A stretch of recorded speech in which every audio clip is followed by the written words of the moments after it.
దేవుడిచ్చేటువంటి శ్రేష్టమైన ఆశీర్వాదమును పొందగోరుతున్నావు.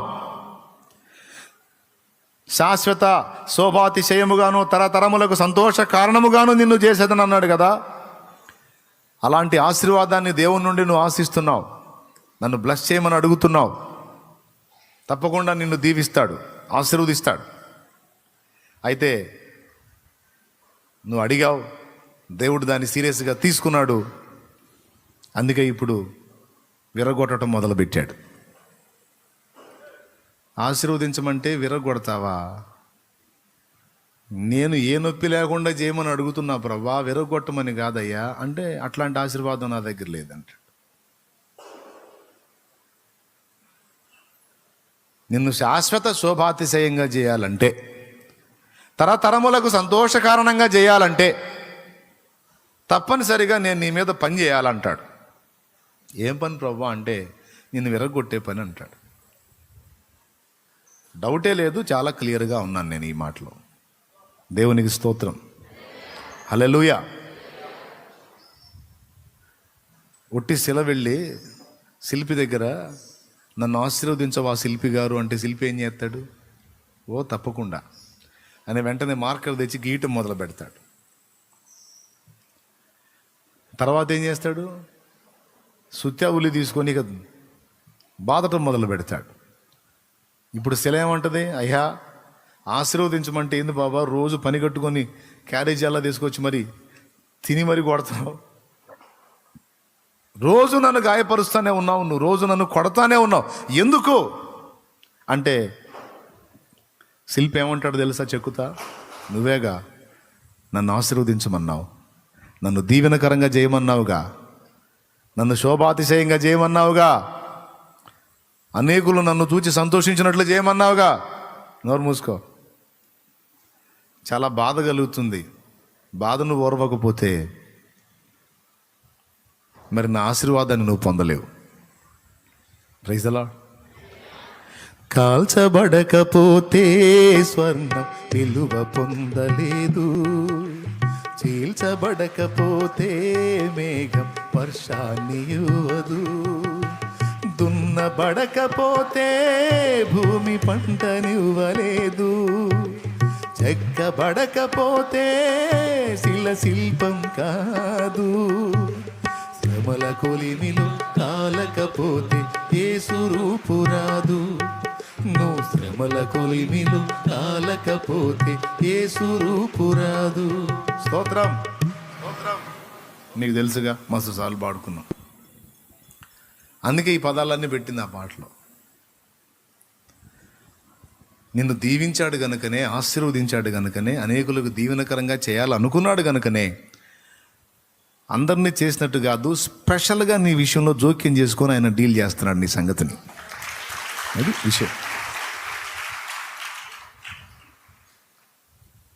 నాకేం స్పెషల్ ఆశీర్వాదాలు ఏం వద్దు ప్రభా, గుంపులో గ్లోరీ, నలుగురిలో నతనీయాలు అంటే నీ జోలికి రాడు. మళ్ళీ చెప్పేదా? గుంపులో నేను ఒకడిగా ఉండాలనుకుంటున్నాను, నలుగురిలో నేను కూడా ఒకదానిగా ఉండాలనుకుంటున్నాను అంటే నీ జోలికి రాడు. ఇక లోకం ఎట్లా ఉందో నువ్వు కూడా అంతే ఉంటావు. లేదు లేదు లేదు, ఇహ పర ఆశీర్వాదములు నాకు కావాలని యాకోబు అడిగినట్టుగా నువ్వు అడిగినట్లయితే, అందరిలో నేను ఒకటిగా ఉండాలనుకుంటున్నానని యాకోబుని టచ్ చేసేవాడు కాదు. కానీ కాదు, ఒక ప్రత్యేకమైన ఆశీర్వాదాన్ని పొందగోరి దేవుని పట్టుకున్నాడు. దేవుడు ఇచ్చాడా లేదా? నేను అబ్రహాము దేవుడను, అబ్బా, తరతరములకు సంతోష కారణంగా శాశ్వత శోభాతిశయముగా. ఆ పెద్ద ఆయన పోయి ఎన్ని సంవత్సరాలు అయింది? 1000 సంవత్సరాలు అయింది యాకోబు అనేవాడు పోయి. అప్పటి నుంచి ఇప్పటిదాకా అతని పేరు మోగుతానే ఉంది. ఇక్కడ మోగిద్దే రేపు నిత్యత్వంలో కూడా ఆ పేరు మోగుతానే ఉంటుంది. అది దేవుని బ్లెస్సింగ్. శాశ్వత శోభాతిశయం అంటే అది. స్తోత్రం చెప్పు. నువ్వు అడిగాయేమో పెద్ద అడుగుతాను దేవుడి దగ్గర, మళ్ళీ చిన్నవి కూడా కాదు. నన్ను అట్ట చేయదేవా, నన్ను ఎట్ట చేయదేవా, నన్ను ఆశీర్వదించు. కొంతమందికి అసలు ఏం ఆశీర్వదించాలో కూడా తెలియకుండా అడుగుతుంటారు.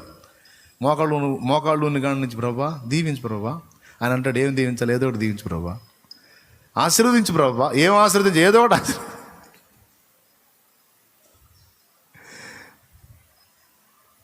యాకోబు బ్లెస్సింగ్, యాకోబు ఆశీర్వాదం నీకు కావాలని నువ్వు కోరుకున్నట్లయితే యాకోబు విరవబడ్డట్టు నువ్వు విరవబడక తప్పదు. అందరిలో నువ్వు ఒకడిగా, నువ్వు ఒకదానిలాగా ఉండాలని నువ్వు కోరుకున్నట్లయితే వదిలేస్తాడు. నీకేం నొప్పి ఉండదు ఇక. చెప్పు మరి, అందరిలో నువ్వు ఒక్కదానిలాగా ఉండాలనుకుంటున్నావు? నో. నేను నా దేవుని ఆశీర్వాదం పొంది శాశ్వత శోభాతిశయంగా ఉండాలనుకుంటున్నాను అంటే చేయొద్దు. ఇప్పుడే తేల్చుకుందాం. తరతరములకు సంతోషకారణం శాశ్వత శోభాతిశయం అలా ఉండాలని ఉందా? కొంతమంది రైట్. నేను 2 చేతులు ఎత్తుతాను, నేను, డౌటే లేదు అందులో. రైట్, చాలా సంతోషం. ఆశేమో మరి కొండంత ఉంది. చిన్న దెబ్బ తగిలితేనేమో నాలుగు అంటే ఎట్లా కుదిరిద్ది? ఆశీర్వాదాన్ని పొందగోరి, అందరిలో ప్రత్యేకమైన జీవితాన్ని స్వతంత్రించుకొని కోరితే అలా రెడీ చేయని మరి నిన్ను అలా సిద్ధపరచని. అలా సిద్ధపరిచే అనుభవాల్లోనే యాకోబుకి ఎలాంటి అనుభవాలు వచ్చినాయి? ముందు నుయ్యి వెనక పోయి. బయట శత్రువులు కాదు, అసలు ముందు ఇంటోళ్ళే శత్రువులు అయ్యే పరిస్థితి వచ్చింది. పిల్లనిచ్చిన మామ సాగొట్టడానికి వెంటబడ్డాడు. తోడబుట్టిన అన్న వాడు దొరికితే సంపాలని రెడీగా ఉన్నాడు. చూడండి, పుట్టిల్లు శత్రువు అయిపోయింది, అత్తిల్లు కూడా. ఇంకెక్కడ మనిషికి ఆదరణ? సొంత వాళ్లే శత్రువులు అయిపోతే ఇక బయట వాళ్ళ దగ్గర ఆదరణ ఎక్కడ దొరికిద్ది? నిజంగా ఘోరం కదా. విచిత్రం చెప్పనా, యాకోబుకు అలాంటి సన్నివేశాన్ని క్రియేట్ చేసి అట్లా చూపించి భయపెట్టి నలగొట్టాడు. కానీ ఎక్కడ పట్టి ఉంచాల్సిన అక్కడ పట్టి ఉంచాడు దేవుడు. చూడు,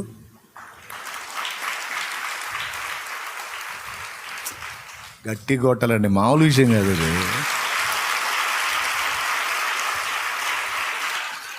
తన దాసుని భయానికి, ఒత్తిడికి గురి చేయడానికి ఇటుపక్క అన్న ధరుగుతున్నట్టు, అటుపక్క మామ ధరుగుతున్నట్టు సన్నివేశాన్ని ఒకదాన్ని చూపించాడు. కానీ యాకోబుకు తెలియకుండా లాభంతో మాట్లాడాడు. చూసారా?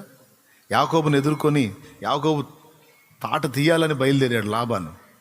నా కూతుళ్ళని, పశువుల్ని, ఆస్తిని మొత్తం తీసుకొని పోతున్నాడు. అల్లుడుగా వచ్చాడు, మొత్తం దోచుకొని పోతున్నాడు. నన్ను బికారం చేసి వీడు అంతు తేల్చుకోవాలని మంది మార్బలం వేసుకొని బయలుదేరితే లాభంతో రాత్రి దేవుడు మాట్లాడుతున్నాడు. యాకోబు దగ్గరికి వెళ్ళి మంచే కానీ చెడే కానీ నువ్వు మాట్లాడావంటే అయిపోతావు అన్నాడు. ఇట్లా దేవుడు మాట్లాడి లాభాను బ్యాలెన్స్ చేశాడన్న సంగతి యాకోబుకు తెలియని. ఇలా యాకోబు మాత్రం అదురుకొని సత్తానే ఉన్నాడు. నీకు నాకు కూడా అంతే ఉంటుంది వ్యవహారం. అంతా వచ్చి నెత్తిన పడ్డట్టే ఉంటుంది, కానీ ఎక్కడెక్కడ పట్టుకొనే ఉంటాడు ఆయన.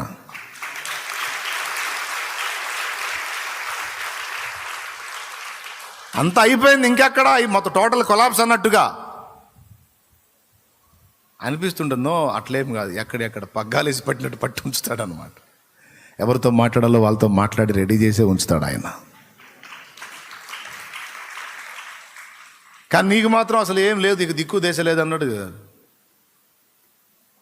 వాట్ నెక్స్ట్ అన్నట్టు ఉంటుంది నీ గతి. ఇవాళ దొర్లితే పర్వాలేదు, ఇక రేపు ఎట్లా చేయాలో ఏమో నాయన అనిపిస్తాడు. కరువు ఈరోజు దొరలటమే కష్టమైంది, ఇక రేపు ఎల్లుండి సంగతి ఏంది నీకు తెలియదు. ఆయన నెలలకి సంవత్సరాలకు కూడా సిద్ధపరిచి ఉంచుతాడు. కానీ నీకు చూపించే మాత్రం ఏ రోజుకు ఆ రోజు అన్నట్టే చూపిస్తాడు.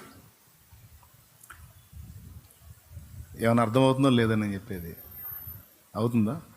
నీకు చూపించే సన్నివేశం మాత్రం ఏ రోజుకి ఆ రోజే, అబ్బో ఈ రోజు దొరలటమే కష్టం అన్నట్టుగా ఉంటుంది, కానీ సంవత్సరాలకు సిద్ధపరచబడి ఉంటుంది.